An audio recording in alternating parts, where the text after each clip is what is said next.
A raindrop falls into water. Circles radiate, rippling out from the center. The center, like our homes, with our gardens, orchards, crops, spreading out around them. Yes, like the rippling circles on the water.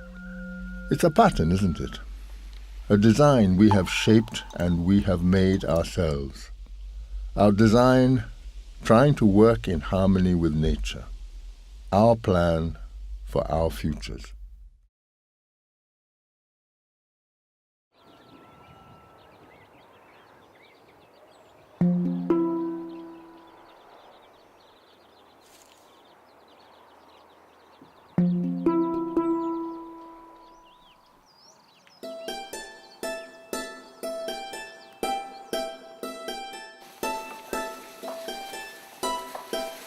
Jacob's grandmother sometimes wonders whether her grandson has his head screwed on all right.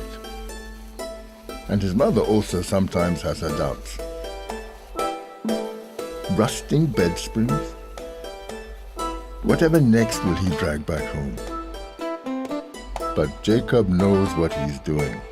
He is thinking ahead, thinking into the future, thinking about all the different elements of the family's garden. But although his grandmother sometimes thinks he's crazy, and even his mother has her doubts, Beauty, their new neighbor's daughter, is more impressed. She knows he's thinking not only that he wants to make sure he can provide the food to feed his family, but also that they can produce a surplus. And the surplus can become an income. So she knows Jacob is thinking very carefully about the design of his garden and of the homestead. But what do we mean by design?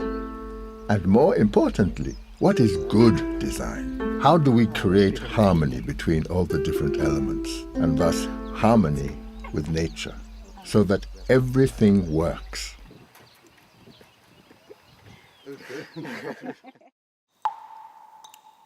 Let's start at the beginning. Let's start at home, at the center of our lives, and therefore at the center of our design. And let's start with that all-important, precious water we all need. Catching it, storing it, keeping it at our side. Jacob's mother, Tabile, knows full well the importance of knowing how to harvest water from her homestead roofs and how to store it in containers close to where it's most needed. Not simply for her domestic purposes, but also for the seedling nursery and garden. So that's why she has laid out her vegetable garden and nursery close to the water supply, saving her a lot of time and effort, and near enough for her to give the plants the close attention they need.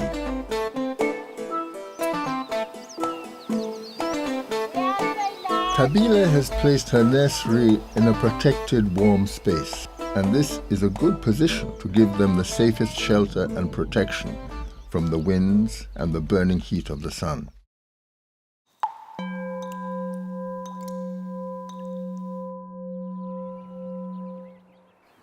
Because their home is set on the top of a slope, Jacob has also realized he can use gravity to feed water to their plants.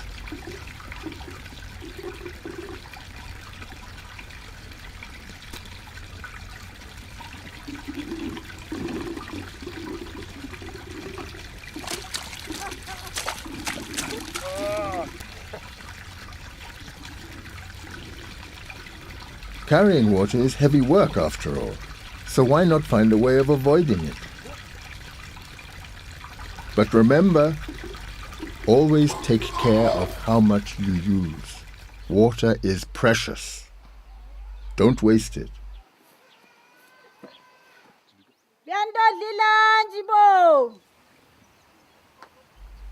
But Jacob isn't ready for lunch just yet.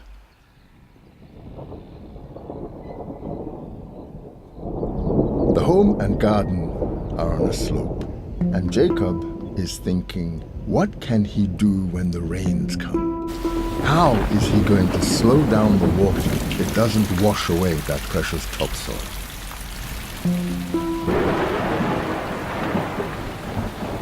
He should think about digging some trenches or swales.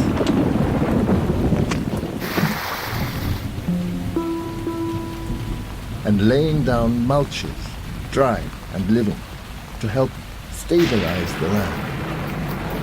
All these are good ways of protecting that topsoil from being washed away, and also, in times of drought, conserving the moisture in the soil you want to keep. Jacob, man! Stand out the lands!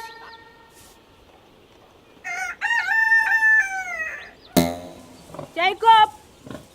Jacob, man!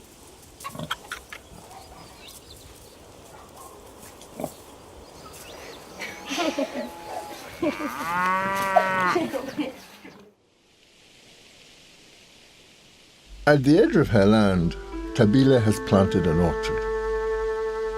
It provides her family with healthy and nutritious fruits, but it is also doing something else which is invaluable. It's giving protection from wind and fire, as well as attracting pollinators, like our friends, the bees.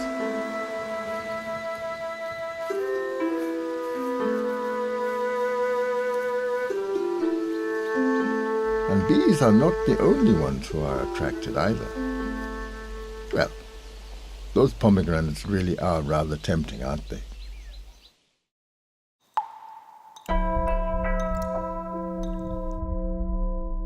Nursery, garden, crops, orchard, they're all different zones, aren't they? Radiating from the center, from the home. All this is good design. But you? What are the advantages and disadvantages of your own site? What are the natural hazards and opportunities you can identify? How many roofs to catch rainwater do you have? Are you on a slope? Do you have natural wind barriers like trees also? Have a think and see what you can do with your design. Waste not, want not. The layout and design of their land is something Jacob takes seriously. He knows it's an investment in his family's future. And because he wants to make sure he gets it as right as possible, he knows getting the fence around it must be right as well. First thing they had to think about was how to build a fence which could keep out all those uninvited guests.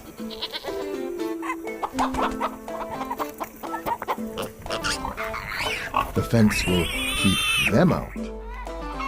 But what about their own livestock, like the chickens they want to keep in? Where would be the best place inside your land to put them so that the manure they produce can be most efficiently used and keep them safe and secure at night?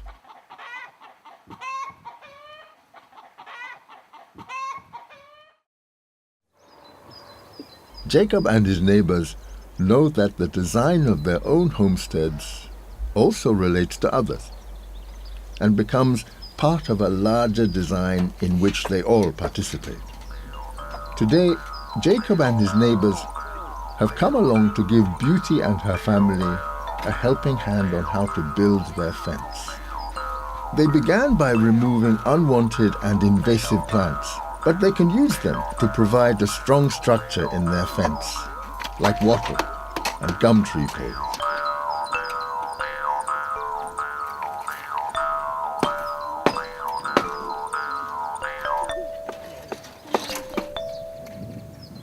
Bicycle wheels, rusting bed springs, wire and recycled scraps of metal. All these can go into what we call the hard fence, serving as a temporary structure for everything that will grow around it.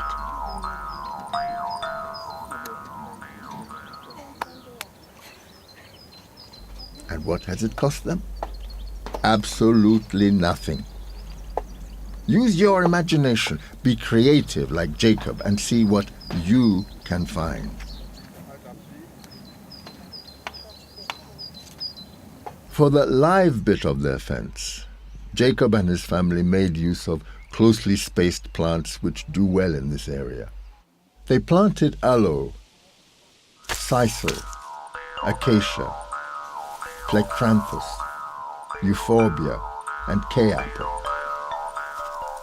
Together they create an impenetrable thorny barrier, protecting the garden from fire and wind, but also serving by feeding nitrogen back into the soil, which is providing food for us and nectar for the bees, our vital pollinating friends. And look, it's also giving fodder and medicine for us and our animals. So think about what you can use, what grows in your area, which could benefit your homestead. Think about your fence. Think about your design.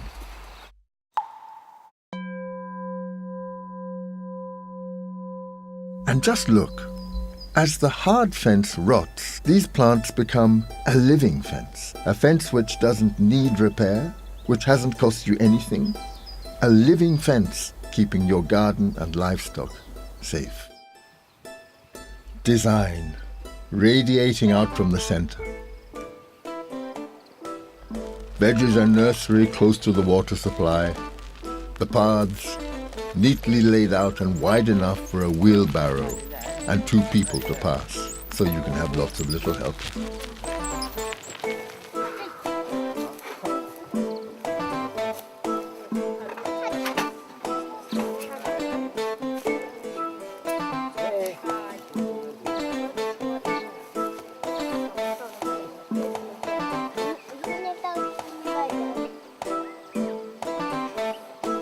For when the rains come, there's a layer of mulch to stop the paths getting muddy and compacted, and swales protecting the topsoil. Jacob and his family, growing in peace for themselves and growing for income, surrounded by nature, busy pollinating and improving their yields. Design, layout, protection, harmony.